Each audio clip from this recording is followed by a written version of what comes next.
The cargo bay of the Horizon's Edge reeked of rust and desperation.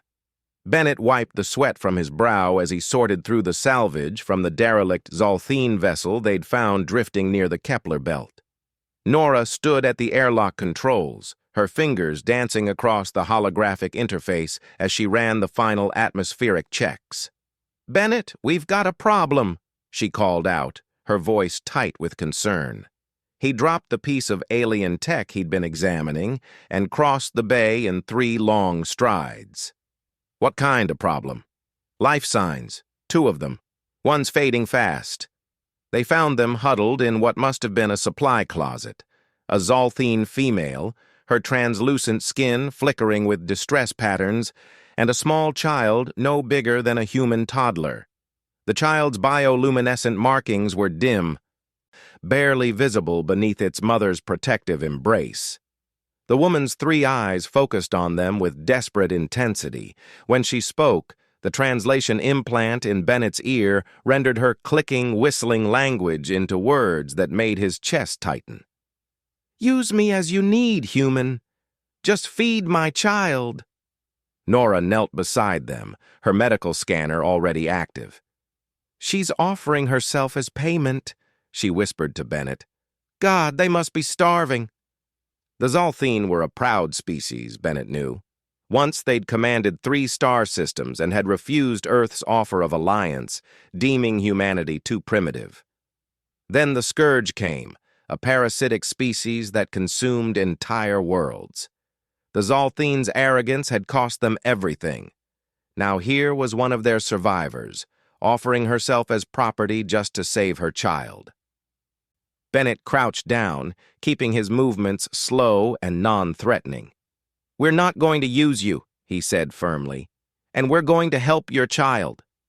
The woman's skin flashed patterns of confusion and disbelief. "But I have nothing to trade, no currency, no resources. The human way is transaction. I must offer something." "The human way," Nora said softly as she pulled a nutrition pack from her medkit, "is sometimes just being decent." She tore open the pack and offered it to the child. The little one's eyes, all 3 of them, widened, but it looked to its mother first, seeking permission. The woman stared at them, her skin cycling through colors they couldn't interpret. "You expect nothing?" she asked. "We expect you to let us help," Bennett replied. Over the next 3 days, as the Horizon's Edge made its way to the nearest human outpost, the Zalthine woman, who finally told them her name was Thelanis, slowly began to trust them. Her daughter Kira recovered quickly once properly fed, her bioluminescence returning to vibrant purples and blues. On the 2nd evening, Thelanis found Bennett in the observation deck, staring out at the stars. "Why?" she asked simply. He knew what she meant. "Because someone has to give a damn. Your species was beneath ours. We rejected your friendship. We called you, the translation is difficult, barely conscious meat." Bennett smiled grimly. "Yeah, we knew." "So this is revenge? You help us now to shame us?" "No." He turned to face her. "This is humanity. We're stubborn, annoying, and we don't know when to quit. But we also don't abandon people who need help. Even people who insulted us." Thelanis's skin rippled with something that might have been emotion. "There are 17 more," she said quietly. "Zalthine survivors, hidden in the asteroid field near Titan. I can give you coordinates. They are elderly, wounded, worth nothing in trade." Nora, who had been listening from the doorway, stepped forward. "Then I guess we're going to Titan."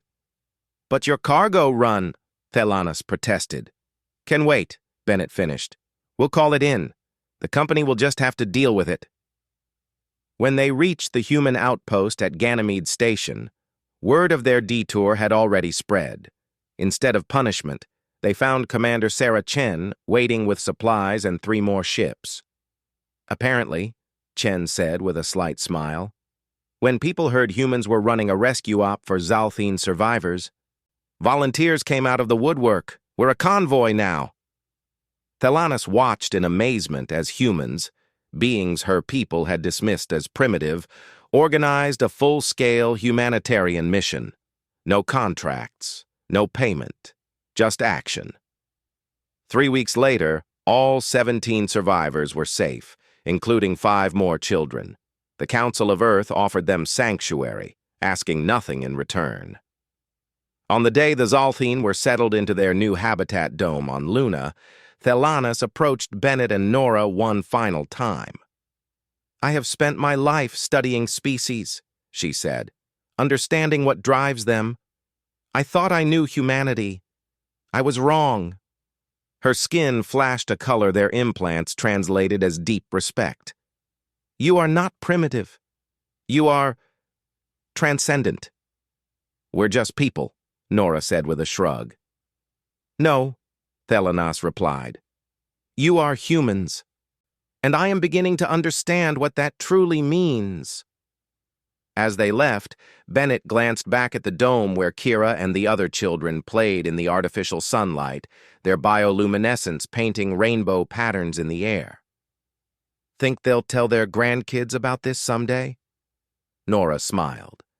"I think they already are. And somewhere in the vastness of space, humanity continued doing what it had always done best, proving that civilization wasn't measured in technology or territory, but in the simple, stubborn choice to care, even when no one expected them to.